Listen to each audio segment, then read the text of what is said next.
Minute पर उनकी flight है, तो इस बात की संभावना ठीक है अमितेश, मैं लौटती हूँ आपके पास। और देखिए, पहली बार जब सीएम बने थे नीतीश कुमार, उस दिन की पिक्चर आप देख रहे हैं।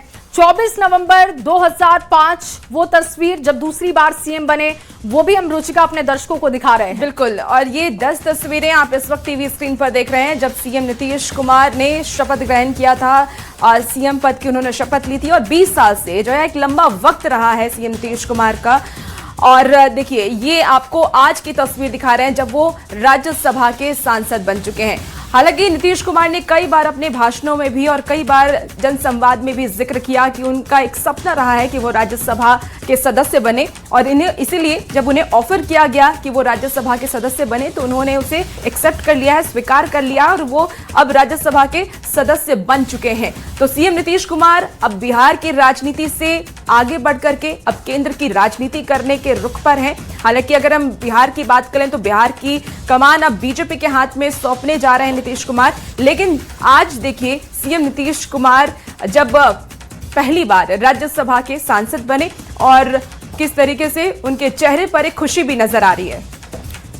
और दिवाकर जी भी लगातार हमारे साथ बने हुए। दिवाकर जी, क्योंकि 10 बार सीएम पद पर रहते हुए बहुत सारे विकास के काम बिहार के लिए नीतीश कुमार ने किए हैं, तो बिहार के लिहाज से देखें तो बहुत भावुक पल है। अगर हम भी याद करें, महिलाओं के लिहाज से भी देखें तो बहुत सारे ऐसे काम हैं जो मील का पत्थर साबित हुए हैं। लेकिन पहली बार राज्यसभा सांसद के तौर पर शपथ ग्रहण कर चुके हैं नीतीश कुमार।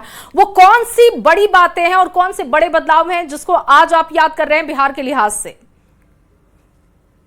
देखिए, जब 2005 में नीतीश कुमार ने मुख्यमंत्री पद की शपथ ली, दूसरी बार उन्होंने मुख्यमंत्री पद की शपथ ली थी। एक बार वो 10 दिनों के लिए मुख्यमंत्री बने थे, लेकिन पूर्णकालिक जब मुख्यमंत्री 5 सालों के लिए जब वो बने तो लॉ एंड ऑर्डर की स्थिति काफी खराब थी, बिहार में इंफ्रास्ट्रक्चर बहुत खराब था। तो नीतीश कुमार के अगर बड़े कामों को गिना जाए तो उसमें सबसे बड़ा काम ये होगा कि कानून व्यवस्था की स्थिति बेहतर की, और उन्होंने 2 काम किए। फास्ट ट्रैक पे जो है केसेस को लाए, स्पीडी ट्रायल हुआ, और जितने भी बाहुबली थे, जितने भी गुल्स थे, उनको बिहाइंड द बार किया। फिर उसके बाद जो है उन्होंने इस इंफ्रास्ट्रक्चर पे काम करना शुरू किया। बिजली की व्यवस्था खराब थी, उन्होंने बिजली को बेहतर किया। और आप देखिए कि उस वक्त एक आंकड़ा है कि 700 मेगावाट के आसपास जो है बिजली का उत्पादन होता था, लेकिन अब पीक सीजन में आप जाइए तो 7000 मेगावाट बिजली की जो है खपत है। तो इस तरीके से नीतीश कुमार ने जो बिजली के क्षेत्र में काम किया कि अब जो है गांव में भी आप देखिए, शहरों के साथ साथ गांव में भी करीब करीब जो है 20 घंटे के आस बिजली रहती है। तो एक तरीके से अगर नीतीश कुमार के कामकाज को देखें तो नीतीश कुमार ने किस तरीके से ड्रास्टिक चेंज लाया। फिर उन्होंने महिलाओं के लिए बहुत बड़े बदलाव किए। उन्होंने पंचायत है उसमें 50% सबसे पहले आरक्षण देने की व्यवस्था नीतीश कुमार ने ही की। ड्रॉप आउट जो थे उनके लिए उन्होंने साइकिल योजना, पोशाक योजना शुरू की। तो महिलाओं का जिस तरीके से सशक्तिकरण किया नीतीश कुमार ने, उसका उदाहरण आप देखिए कि महिलाएं हर क्षेत्र में तरक्की के नए बिल्कुल दिवाकर जी। और महिलाओं को खास प्रमुखता भी सीएम नीतीश कुमार ने दी है। जब से वो सत्ता में आए हैं, महिला वोट बैंक भी उनके साथ हमेशा रहा है, और जब भी वो सत्ता में आए हैं महिलाओं की खास तौर पर भागीदारी रही है। हमारे साथ इस वक्त और भी जानकारी के लिए जुड़े हुए हैं संवाददाता, और उनके पास चलते हैं। और अजय जी हमारे साथ इस वक्त जुड़े हुए हैं। अरुण पांडे जी हमारे साथ हैं। रुचिका वरिष्ठ पत्रकार हैं और एक लंबा अनुभव बिहार की सियासत को लेकर उनका रहा है। अरुण जी, क्या लग रहा है अब जो भी सरकार गठन में नेतृत्व बिहार की सत्ता जिसके पास भी होगी, वो कौन से बड़े काम हैं जिसको प्रमुखता के तौर पर आगे बढ़ाने का लक्ष्य उनके पास होना चाहिए, जो नीतीश कुमार ने अब तक किए हैं बिहार के लिए? ये नीतीश कुमार ने अभी दिवाकर जी ने जो खासकर बुनियादी संरचना इंफ्रास्ट्रक्चर के लिए जो कुछ किया है वो तो नोटिसेबल है, काबिले तारीफ है। इसलिए मैंने आपको प्रारंभ में कहा कि नीतीश कुमार की पहचान उनके काम से बनी है। ये बात सही है कि जो बिहार में खासकर लालू प्रसाद और राबड़ी देवी के शासन में कानून व्यवस्था, जो लोग कहते हैं नरसंहार का एक सिलसिला, जातीय संघर्ष का एक काला अध्याय था, और वो उससे निजात दिलाया। लोगों ने एक बदलाव, सकारात्मक बदलाव महसूस किया। किसी राज्य सरकार की सबसे पहले मौलिक जिम्मेवारी होती है, गृह विभाग राज्य सरकार के अधीन होता है, आम लोगों के अमन चैन को सुनिश्चित करना। ये बदलाव निश्चित रूप से लोगों ने महसूस किया था। अब नई सरकार के सामने सबसे बड़ी चुनौती, जो मैंने प्रारंभ में कहा कि सबसे बड़ी है कि अभी बिहार को वित्तीय संकट से निजात दिलाना। फिर नीतीश कुमार ने जो कुछ योजनाएं शुरू की है 7 निश्चय 3 के तहत, उसको आगे बढ़ाना, उसको चालू रखना, मेंटेन करना, और सबसे बड़ी बात है प्रशासनिक भ्रष्टाचार। आज नीतीश कुमार कहा करते थे कि भाई हम 3C का जीरो टॉलरेंस है, उसमें करप्शन था, एक कास्ट कम्युनलिज्म। अब ये बात जो अभी कहते हैं, तो करप्शन की बात यदि आप कहेंगे, विकास के काम हुए हैं तो करप्शन भी जैसा नीचे से ऊपर तक बोल वाला है। आज कहीं भी कोई छापेमारी हो तो किसी कर्मचारी तक का, सिपाही तक कहीं कोई होता है तो उसमें लाख नहीं करोड़ की कमाई सामने आती है। दर्शाता है कि जीरो टॉलरेंस का जो करप्शन की बात कहते हैं, उस पर अभी सरकार को, नई सरकार के सामने एक बड़ी चुनौती। और तो और बिहार में 3 सदस्य लोकायुक्त की संस्था बनी हुई है। 5 साल से बिहार लोकायुक्त की संस्था निष्क्रिय, पूरी तरह कोई लोकायुक्त नहीं है, जिस लोकायुक्त के अधीन मुख्यमंत्री सहित मंत्रियों के भ्रष्टाचार की जांच करने का अधिकार मिला हुआ है। भला ये बताइए कि ये कैसी कोई करप्शन के प्रति यदि आप लड़ाई लड़ना चाहते हैं, जीरो तो लोकायुक्त संस्था को पूरी तरह जीवित, पुनर्जीवित और ताकतवर बनाना चाहिए था, वो नहीं हुआ। अरुण जी, बिल्कुल आप अलग अलग मुद्दों की बात कर रहे हैं और नीतीश कुमार के कार्यकाल की बात कर रहे हैं। जीरो टॉलरेंस की बात आपने की, महिला सशक्तिकरण की बात की, इंफ्रास्ट्रक्चर की बात की, लेकिन क्योंकि अब नीतीश कुमार केंद्र की राजनीति करने जा रहे हैं, क्या लगता है जो अगला सीएम होगा उसके लिए कितनी बड़ी रिस्पॉन्सिबिलिटी होगी कि वो सीएम नीतीश कुमार ने जो एक लकीर खींची है उससे आगे बढ़ के वो कुछ काम करे? करने भर की चुनौती है कि नीतीश कुमार ने जो काम किया है उसको उसी गति में बनाए रखना। कुछ बड़ा और करके दिखाएगा, चीफ मिनिस्टर कोई नया होगा तब ना उसकी गिनती होगी कि नीतीश कुमार से भी बड़ी लकीर खींची है। मैं मानता हूं कि नीतीश कुमार ने सचमुच एक बड़ी लकीर खींच रखी है। इसलिए पहले उस लकीर को मिटाना नहीं, समानांतर भी बड़ी लकीर खींचना, ये किसी सरकार के लिए तब चुनौती होगी जब उसके पास संसाधन होगा। संसाधन के लिए आप सोचिए कि बिहार के बैंकों में आज 5.5 लाख करोड़ से अधिक जमा है और यहाँ का सीडी रेशियो का जो हिसाब किताब है, हम लोग संघर्ष करते पिछले 30 साल से ये लड़ाई लड़ी जा रही है। अब तक इस दिशा में बैंक का जो बिहार के प्रति रवैया है बड़ा उदासीन है। इसके लिए क्या नई सरकार करेगी, वो एक बड़ा चुनौती। जब तक कोई पूंजी नहीं होगी तो अब निजी पूंजी, सरकार के पूंजी से कुछ नहीं हो सकता है। अरुण जी, क्योंकि डबल इंजन की सरकार है, अब तो केंद्र में भी बीजेपी की सरकार, और जो जानकारी है कि बीजेपी के ही मुख्यमंत्री बनने वाले हैं बिहार में, तो क्या लगता है अभी भी संसाधनों की कमी होगी? नहीं, देखिए, ये डबल इंजन की सरकार है तो कोई 29 राज्य हैं, आप जरा देखिए, कोई बिहार के लिए केंद्र का पूरा खजाना थोड़े उड़ेल दिया जाएगा। एक सिस्टम के तहत केंद्र के लिए अभी तो बिहार सरकार ने, प्रधानमंत्री ने बिहार के विकास के प्रति रुचि दिखाई।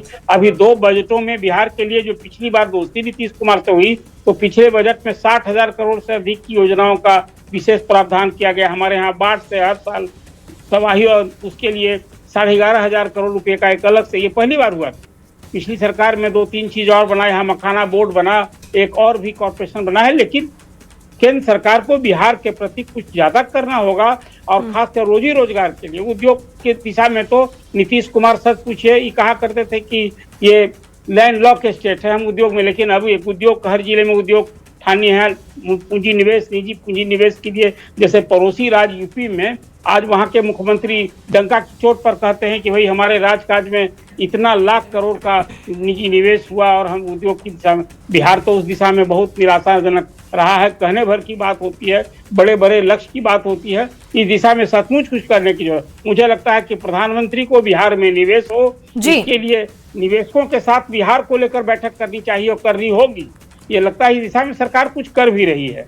तो बिल्कुल, इन मुद्दों पर बातचीत होती रही है, नीतीश कुमार भी इस पर काफी फोकस करते रहे हैं। अरुण जी, दिल्ली की हलचल एक बार फिर समझने के लिए अमितेश का रुख करेंगे। अमितेश, क्योंकि आज बीजेपी की एक बैठक भी होने वाली है, अब उसको लेकर क्या सियासी हलचल है, क्या मुद्दे होंगे जिसमें फोकस किया जाएगा, उस पर चर्चा की जाएगी?